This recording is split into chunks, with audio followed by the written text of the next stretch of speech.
let's get started.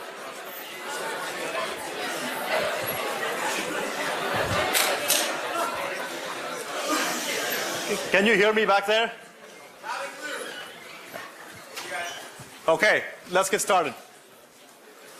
Before I begin, just a couple of announcements.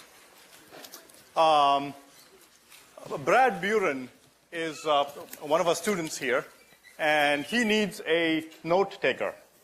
It's a paid position, so if you are interested, you can stop by after class and see him. He's sitting right here out there. Okay? Second, just a reminder that 6002 does have prerequisites. And the prerequisites are 802 and 1803. Okay. So with that, let me start off with the usual, do a quick review of what we've done so far. So we started out life looking at the laws of physics and Maxwell's equations and so on. And those were way too hard. So we said, let's make life easy for ourselves. So we chose to play in this playground in which we said we shall adhere to the lumped matter discipline, okay, the LMD. So we are in that playground. So this entire course, and for that matter, large parts of EECS are within that playground, okay, within which the lumped matter discipline applies. So as soon as we jumped into the playground, the LMD playground, we could take Maxwell's equations and abstract them out into two very, very simple rules, okay? And the very simple rules were KVL and KCL. KVL simply said that I can sum the voltages in any loop in a circuit, and the resultant will be 0. Similarly, I can sum the currents that enter or exit any node, and the sum will also be 0. So what you can now do is, if you feel like, you can go around and brag, oh yeah, we use Maxwell's equations in everyday life. You know, it's cool stuff. So, and the key is that this is really an encapsulation of Maxwell's equations within this playground that we are in, okay? So I talked about the first method of circuit analysis in the last lecture, and that method simply wrote KVL for all the loops, wrote KCL for all the nodes, and wrote element VI relationships, and together gave you a big bunch of equations, and you sat down and grunged through the equations, and you solved for branch voltages and currents. So we reviewed a second method of circuit analysis, and simply call it circuit composition. The basic idea behind this method was to learn some simple rules of how resistors add and conductances add and so on and so forth, and look at a circuit and simplify the circuit by making series simplifications when the resistors are in series and so on and so forth, and compose it and play around with it till we end up with the current or voltages that we are looking for.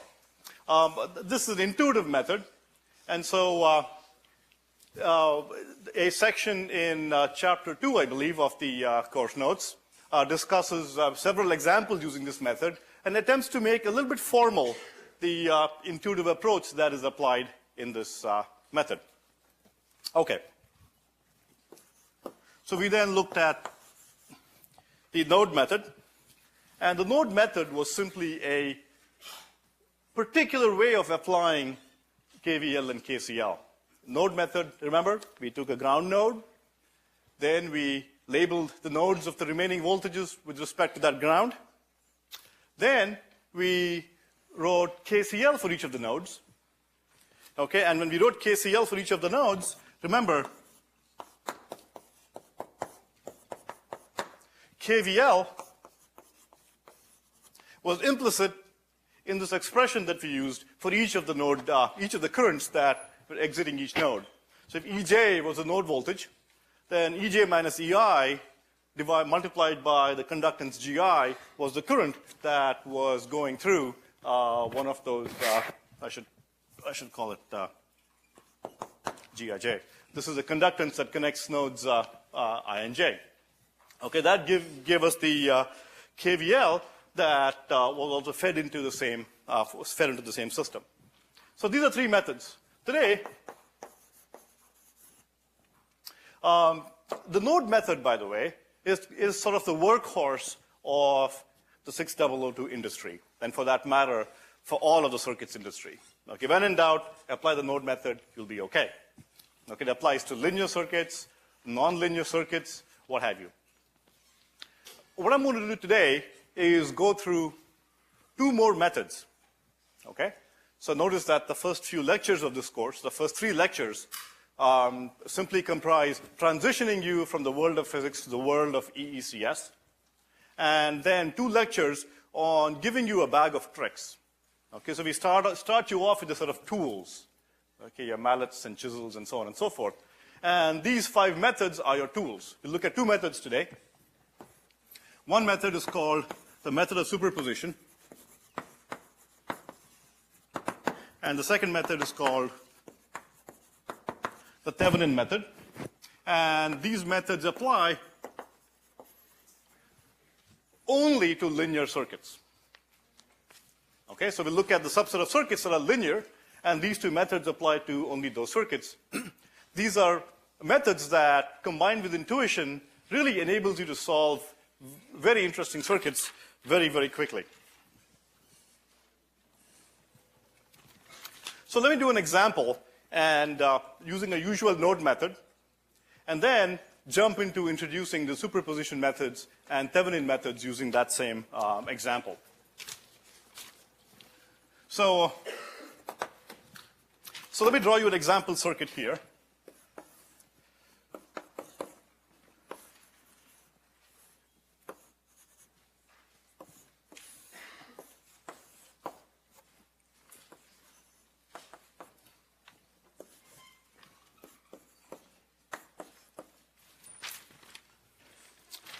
So again, I will use this example to introduce the methods of superposition and the Thevenin method. So what I'm going to do is start off the usual way and analyze the circuit using a method that you know now, the node method. And what I'll do is write down the node equations for this by applying the node method. So if you recall the node method, I choose a ground node. I'm going to choose this node. It's got both a voltage source connected to it, and it's also got many other edges impinging on it. So I'm going to choose that as my ground node. And I'm going to label the other nodes with their voltages. So this is an unknown. I label it as E. I guess we just have one unknown, E. And I know the voltage of this node, and that is simply V. Since it's V above, there's a voltage source between the ground node and that node. Okay. So what I can do next is that I can write down the node equations for this node and then go from there. So let me go ahead and do that. So let me sum up the currents going outside, going outwards. So I have E minus V divided by R1. I have E minus 0 divided by R2. And I have minus I equals 0. Okay, this is my node equation. The first thing I want you to observe, okay, is that this equation is linear in V and I. Okay, what I mean by linear is that you don't see terms like VI, a product of VI, or V squared, and things like that. Okay, it's some constant times V plus some constant times I equals some other constant. So that's quite nice. So I'm going to rearrange the terms in the following manner. So I'll move the known sources to the right-hand side and collect the coefficients of E on this side. So I get 1 by R1 plus 1 by R2 over here. Okay.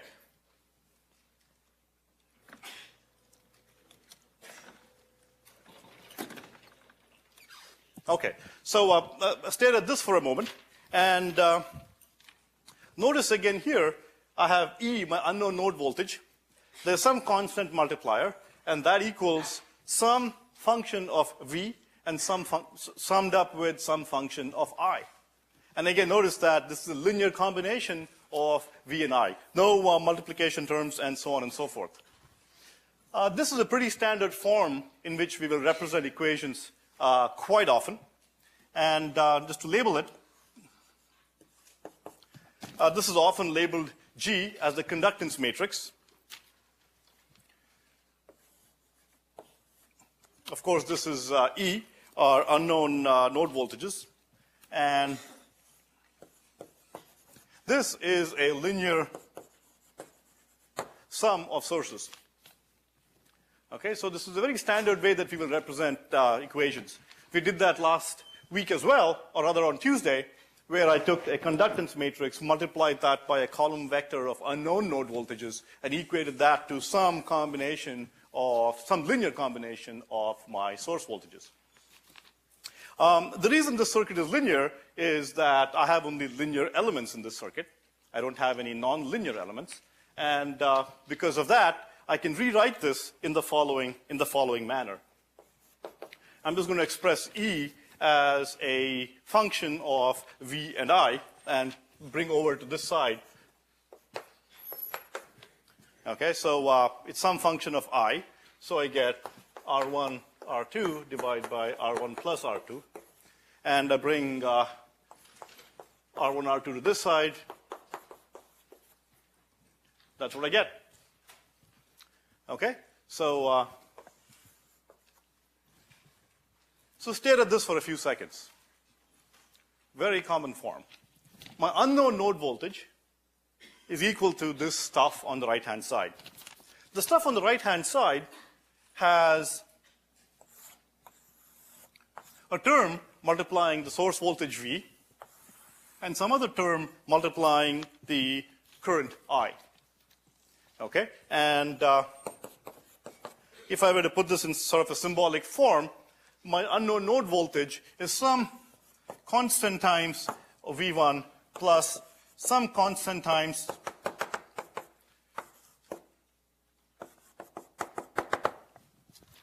is of the form constant times the source current, constant times the source voltage, and so on. Okay, the units of A's and B's are different because here, in this case, A has no units because V is a voltage, and so is E. In this case, B has a units of resistance. Okay, so that B times I gives me a voltage.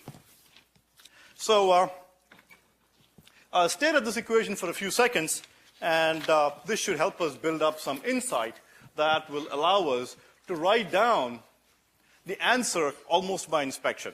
Okay, I'm going to show you a method now in a few minutes, which will allow you to write down the answer E just by staring at that circuit without having to go through node equations and so on. Okay, and the more and more methods I teach you, the more you will be able to do a lot of this completely by yourselves. In this particular example, it's a relatively simple circuit, but these methods will be particularly useful when you have more complicated situations.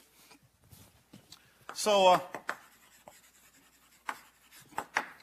before I go on, let me spend a few minutes pontificating on linearity.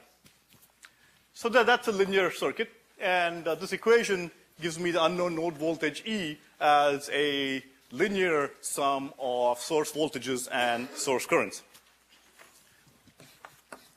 Linearity implies two properties. The property of homogeneity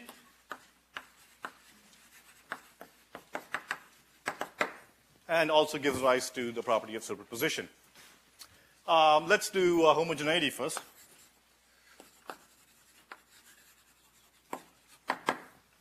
So what this says is if I have a circuit, some circuit, and I feed it some sort of inputs,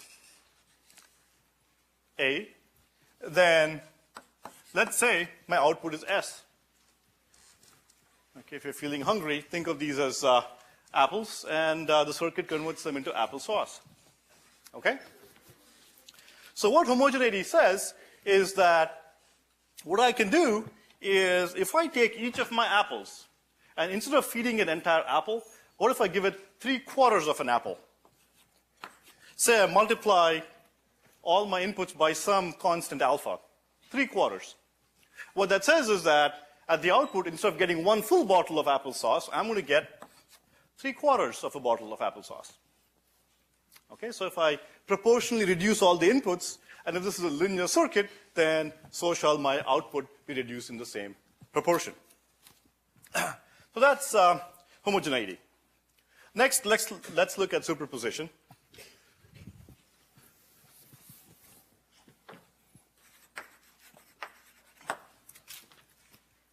The property of superposition says the following. The same kind of circuit. If I feed it apples and I get applesauce, okay, I take the same circuit. And this time around, if I feed the circuit a different set of inputs, okay, say blueberries, and let's say my output, oops, let me do it this way. Say as my output, I get blueberry sauce, if such exists. So apples, applesauce, blueberries give me blueberry sauce. Then what I'm going to get if I mix up the two, so let's say I take my circuit, the same circuit, with a set of inputs and, in this example, one output. Let's say I mix up my inputs. If I sum up my inputs in the following way, here I feed in A1 plus B1, and here A2 plus B2, and so on. Okay? Then, at the output, I am going to get a mush of applesauce and blueberry sauce.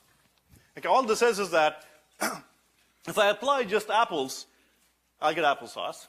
If I apply just blueberries, I get blueberry sauce. Then, if I want to figure out how this blender would have worked had I fed in a combination of apples and blueberries, then for the purposes of understanding that blender, all I could have done was taken my two outputs and just mix them up together myself, and that's exactly what I'll get. Okay, so if I sum up the inputs, my outputs will also be the sum of the outputs with the inputs applied by themselves. So let me take this here and munge around with it for a few seconds and get something interesting out of it. So notice two inputs, outputs. In your notes, I've given you another template for the next set of scribbles I'm going to make here. So use the next set of templates on page 3. So what I'm going to do here is something very simple. Set one output to 0 and feed a voltage V1. Okay, so let's say I feed a voltage V1 and set the other output to 0. And let's say I get Y1 as an output. And in this case, I set the first voltage to 0 and feed a different voltage, V2, on the second input. And let's say my output is Y2. This is just a particular application of the superposition principle I just outlined. Apply V1, set one output to 0. Apply V2, set the original output to 0. Then what I'm going to find is the answer will simply look like this. Just replace for A's and B's what I just did. I'm going to get V1 and 0 here. I'm going to get 0 and V2 here. Okay? And as my output, I'm going to get exactly the sum Y1 plus Y2. Okay, this is simply a particular application of superposition where what I'm saying is the following. If you look at this circuit here, effectively what have I done? Effectively what I've done is apply the voltage V1 on one input, a voltage V2 on the other input. Okay? V1 here, V2 here, and the output is Y1 plus Y2. What I'm saying is look backwards now. What that is saying is that the two components of the output, y1 plus y2, could individually be derived in the following manner. I could get the component y1 by simply applying one of the voltages and setting the other to 0. I can get the other component y2 by setting yet another input to 0 and applying the voltage V2 to get y2. I sum them up, and that's my answer. Okay? This will become a lot clearer with an example. Again, remember, if I have a bunch of inputs applied to a circuit, V1, V2, and so on, and my output, I get some output, then what this is saying is that I can alternatively find out the answer by applying just one voltage, setting all the others to 0, measuring the output. I'll apply a second voltage, set all inputs to 0, measure the output, okay? And sum up applesauce and blueberry sauce, and there you get the answer. Okay? Let's do an example. And before we go into that, I talked about setting voltage sources and current sources to 0. So first of all, what does it mean to set a voltage source to 0? This is the same as this. Setting a voltage source to 0 is simply replacing the voltage source with a short and setting a current source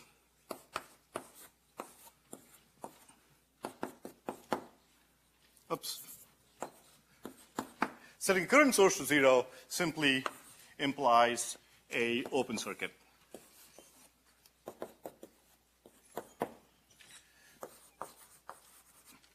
Okay, so when I say 0 that source, if it's a voltage source, short it. If it's a current source, open it. Yes?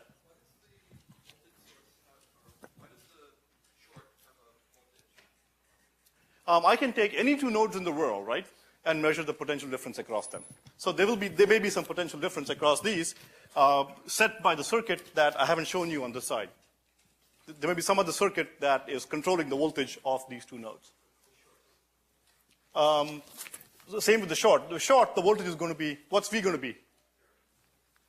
But there is a V, it's 0. Okay. So that's method 4, method of superposition.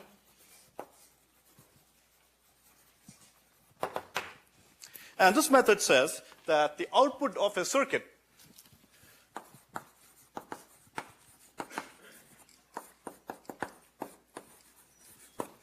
again, remember, I'm focusing on linear circuits. So I have this big playground where LMD applies.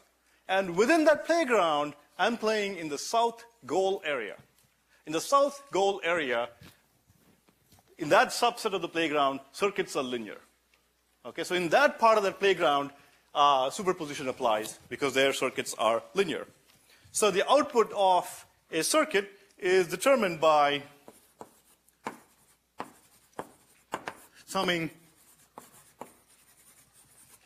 up the responses to each source acting alone.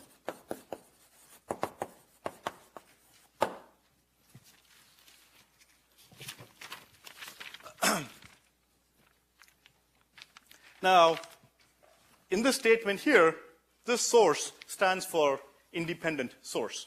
Okay, I haven't talked about independent versus dependent sources. Okay, we'll talk about dependent sources a few weeks from today. Okay, and just so you don't get confused, for dependent sources, you will be looking at section 3.3.3 of your course notes to see how superposition works with dependent sources. But remember, we haven't covered dependent sources yet. We will be covering them about 2 weeks from now. Okay. So let's go back to our example and apply the method of superposition to example. So the method says, sum up the outputs of each of those subcircuits where I'm applying one source acting alone. So let me just do this here. So let me start with that circuit, and let me start with shutting I off. So I have a voltage V.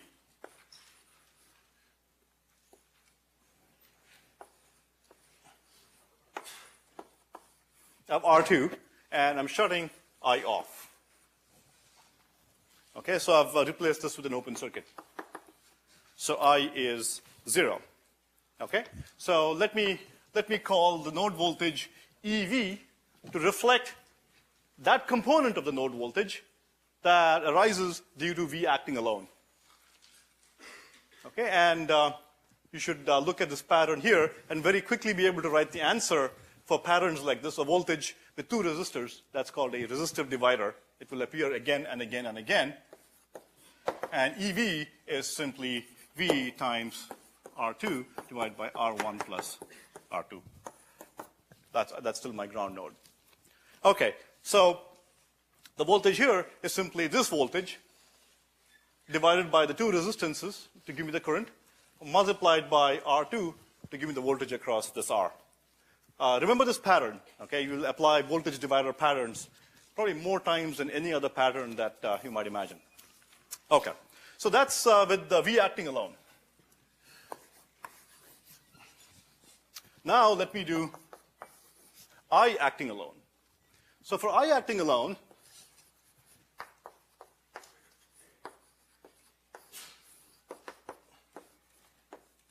is it pointing up? Yeah.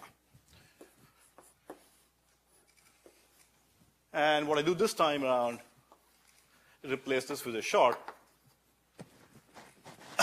replace the voltage source with a short, and let me call this voltage EI for the voltage that is the component of the voltage due to the current I. And EI in this case is simply given by yet another pattern here. The current across a pair of resistors is simply the effective resistance multiplied by the current. So it's I, and the effective resistance is R1, R2 divided by R1 plus R2. That's EI. That's a component at that node due to the current I.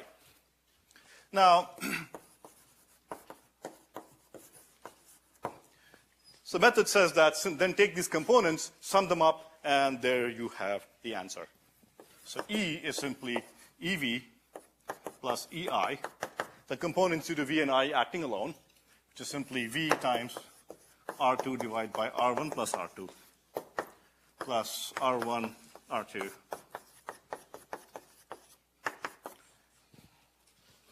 There we go. Fortunately, the fates have been kind to us, and the answer is the same as the answer we obtained with the node method. No surprise here. So this is actually an incredibly simple method. So you can take a very complex circuit. Okay, what have we really done here? You can take a very complex circuit, and you can solve a very complex circuit by breaking it down into many simple individual subproblems. Okay, you will do this in EECS time and time and time again. Okay, whether it's in software systems or hardware systems or what have you. You're oftentimes building complicated systems. Remember Doom on this side?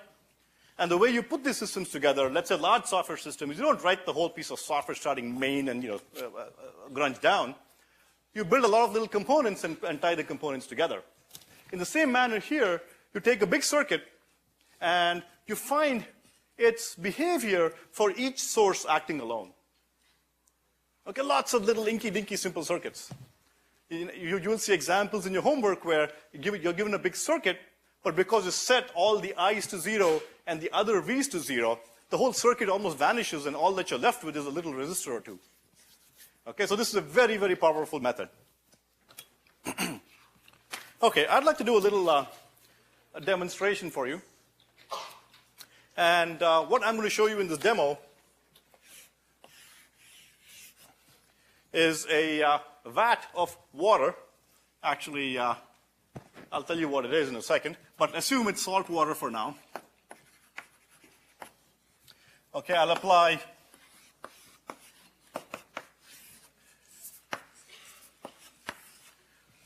two voltages. In this case, I'm going to apply a sinusoid. It's not very good. A sinusoid and a triangular wave. And what I'm going to do is measure the response at the side. Now, this is a vat of salt water, and I'm going to tell you that it behaves like a linear system. Okay, you can view, if you view each little particle of, or each little cubic centimeter or whatever of water, it behaves like a little resistor. Okay, so this vat of salt water behaves like a big distributed resistor of the following manner.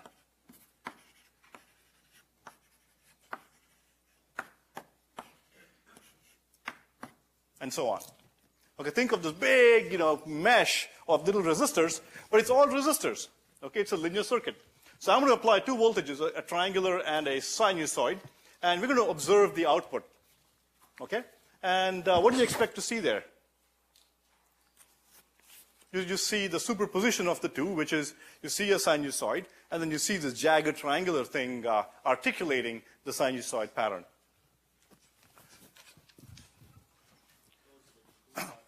Okay, so what I'm going to do is right now, so don't put any water yet.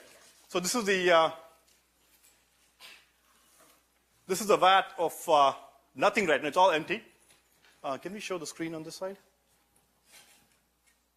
The oscilloscope screen.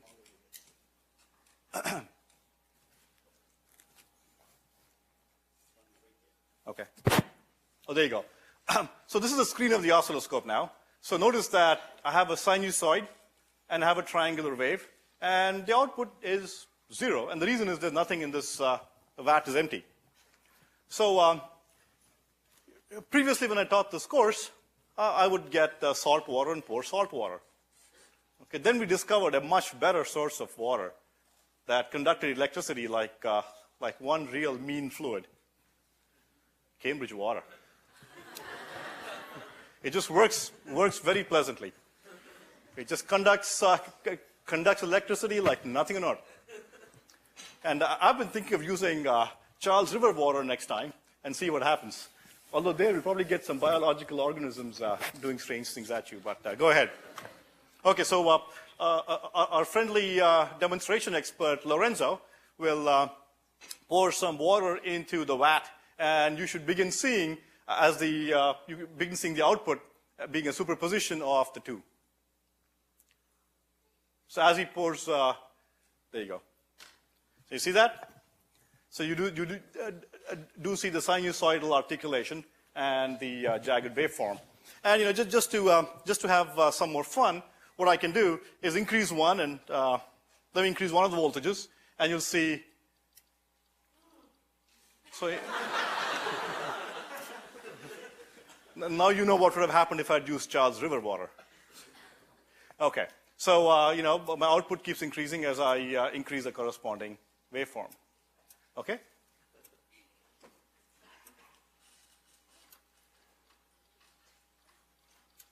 Okay, I could do this. So this is fun.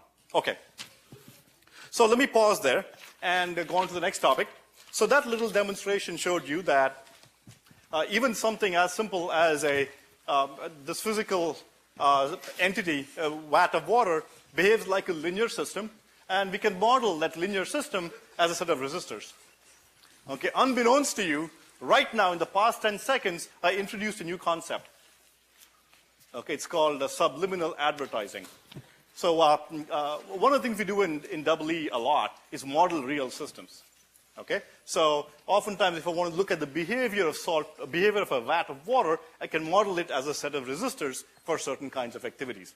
Okay, just hold that thought for some time later in your careers. Okay.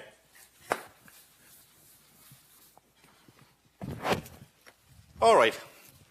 That's method 4, the superposition method. Okay, and remember, it's methods like this that will make your life really, really, really easy. Okay, if you find that you're having to do a lot of grunge in a homework or something, just step back and think superposition. Okay?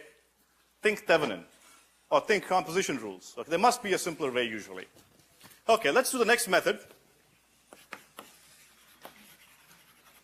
This is called the Thevenin method. To derive this method, let me start by applying superposition to some circuit. So let's say I have some arbitrary network N. Okay? Assume it's a linear network, and the network has a whole bunch of goodies in it. It has a bunch of resistors. It has a bunch of voltage sources. And it has a bunch of current sources. Okay? Many current sources, many voltage sources, many resistors. Okay, some jumble of voltage sources, current sources, and resistors.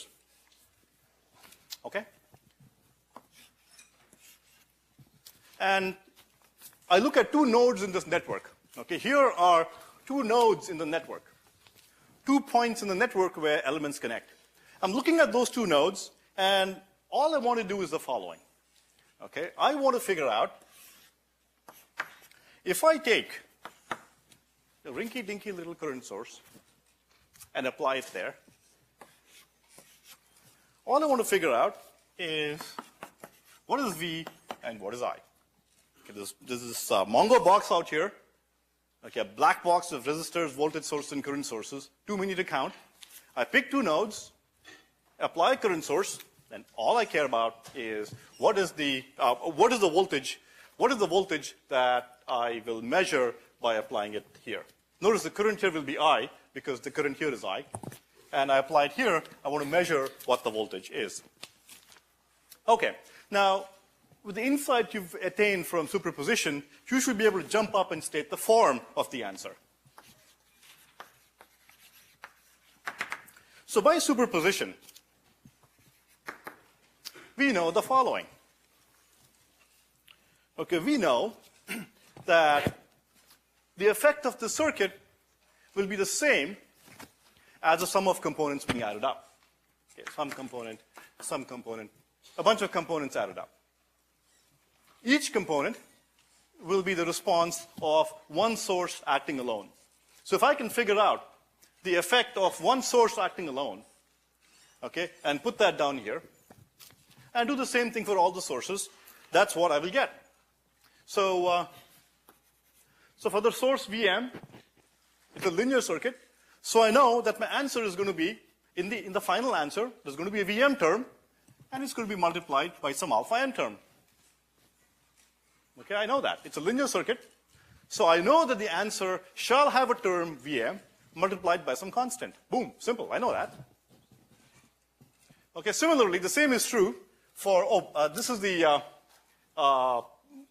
term VM. And what I can do is I can measure just this effect by setting all the other sources to 0. So I can set all the other current sources to 0, and all voltage sources except for this one. Okay, and I can get that answer.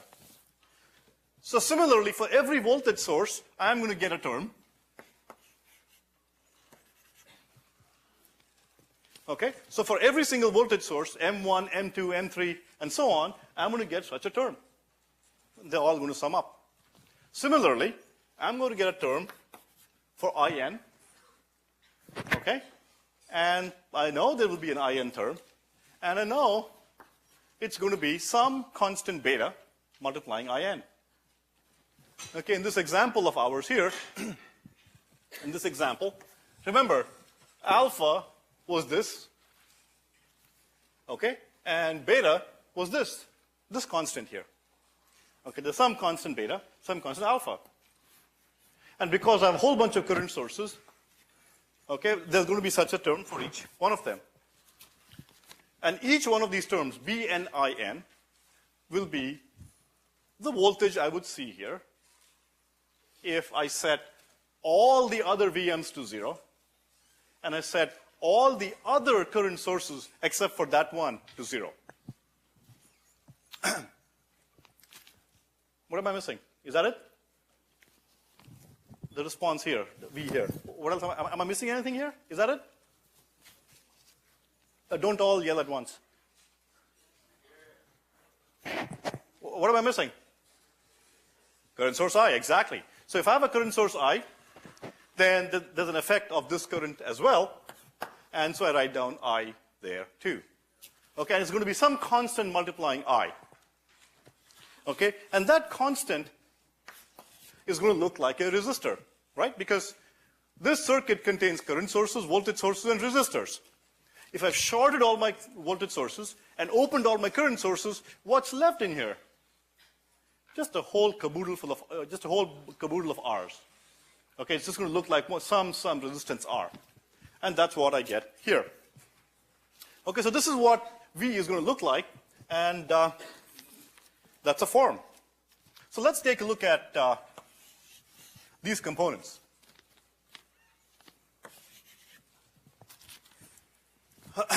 Let's focus on the easy part first. What does this look like? This component looks like an I, looks like a current, and some resistance. What's that resistance given by? Supposing I gave you this network and this current source, and I asked you, tell me R. How would you measure R? What you would do is open all the current sources, short all the voltage sources, put a ohm meter in there, and measure the resistance R. That's R. Okay, so we understand this term. What about this term here? Can someone tell me the units of this term here? This big thing here? Voltage. Okay, this is a voltage, this is a voltage, IR is a voltage. So this behaves like a voltage. Okay, and it behaves like some voltage, V. So notice that as far as this current I is concerned, the rest of the universe, okay, as far as this current source I is concerned, the rest of the universe looks like a resistor and a voltage source behaving in some manner. Okay, and let me just call it VTH for now, and you'll know why in a second.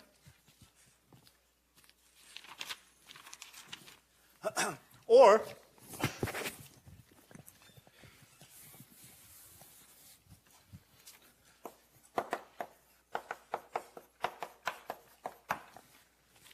okay, the voltage has a form, some voltage plus Ri. So in other words, as far as this I is concerned, this whole network here, and full of all the nice stuff,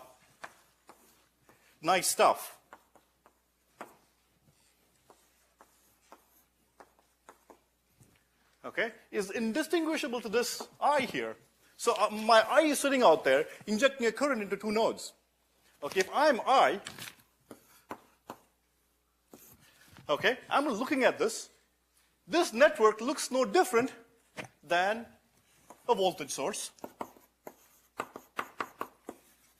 in series with a resistor R. Okay, notice that the equation for this simple circuit is this. So I is given by V minus VTH divided by R. Okay, just remember.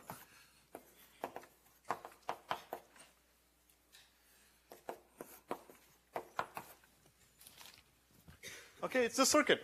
In other words, Agarwal sitting here, okay, cannot tell the difference if I'm measuring the voltage here between a circuit that looks like a VTH in series with a resistor or this huge mess of voltage sources and current sources and so on.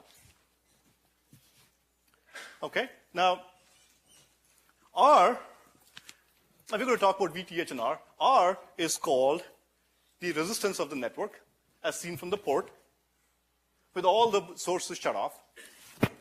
Okay, and similarly, VTH, what is VTH? VTH is the open circuit voltage. In other words, if I apply the voltage here, okay, this is the response of all the current sources and all the voltage sources acting together. Okay, so it's as if I took this out and simply measured my V here. It's as if I didn't exist, correct? Because this is the component of I. So if I opened I and measured V, I would get that big term on the left-hand side. Okay, that's my VTH. So that inspires the next method called the Thevenin method.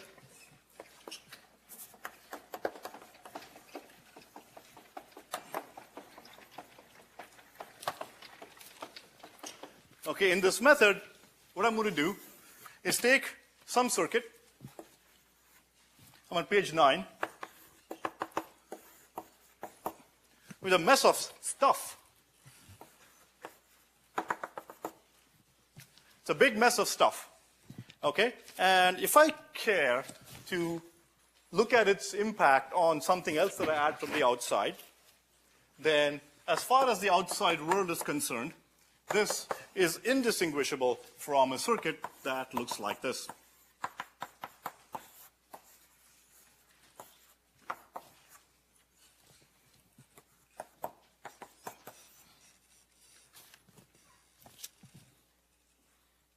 Okay? So what I can do is, if I want to figure out what's happening here, then for the purpose of my analysis, I can, this simple network here with R and VTH becomes a surrogate for this entire mess. So for the purpose of finding out the behavior at this point, I can take this huge mess and replace it with its Thevenin surrogate, or Thevenin equivalent. Okay? This is called the Thevenin equivalent of this big network. Now, let me do an example that will make the method completely clear. Again, remember, in EECS, most of our lives are about how can we make things so simple as being able to be analyzed by inspection. Okay, and so this is a method that takes you further down that path. So let me use the same circuit that I've been using before, my voltage V, R1, R2,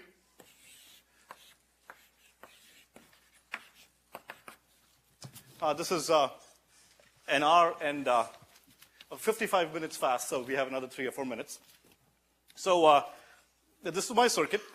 And let's say all I care about is finding out I1. Okay, that's all I care about. So what I'm going to do is I'm going to box this up and see if I can replace that with its Thevenin equivalent. Okay, so I'm going to box that up.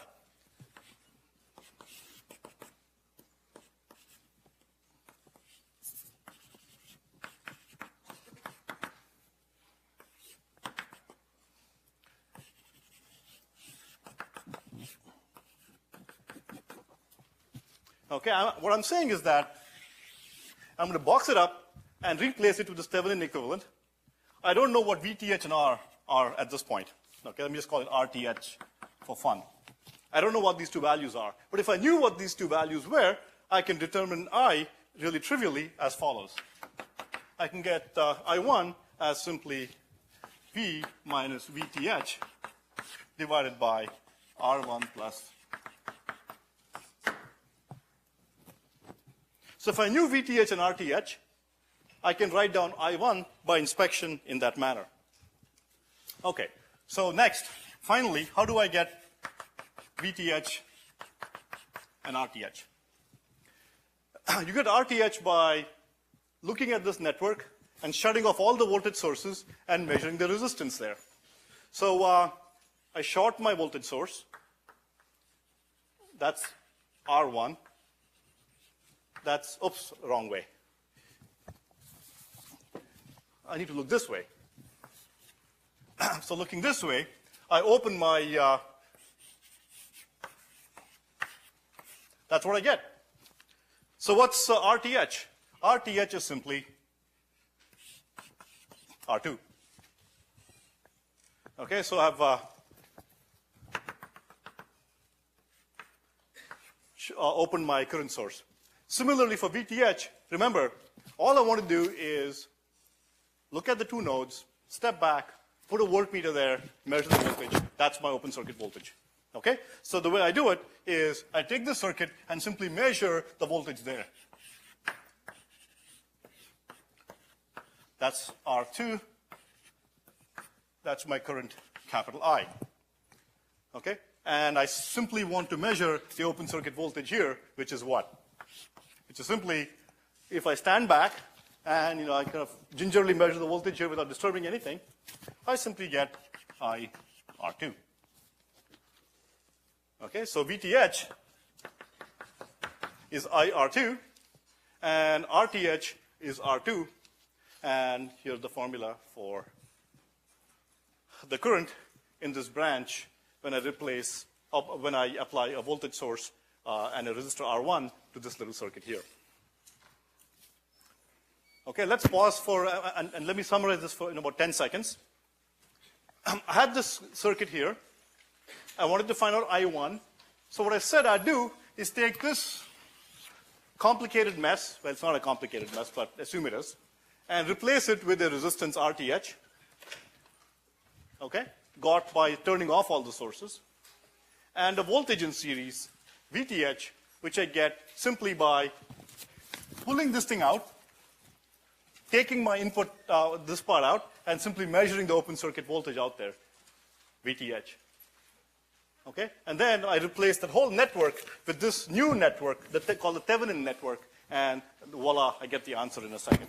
Okay, you'll have some homework problems on this as well.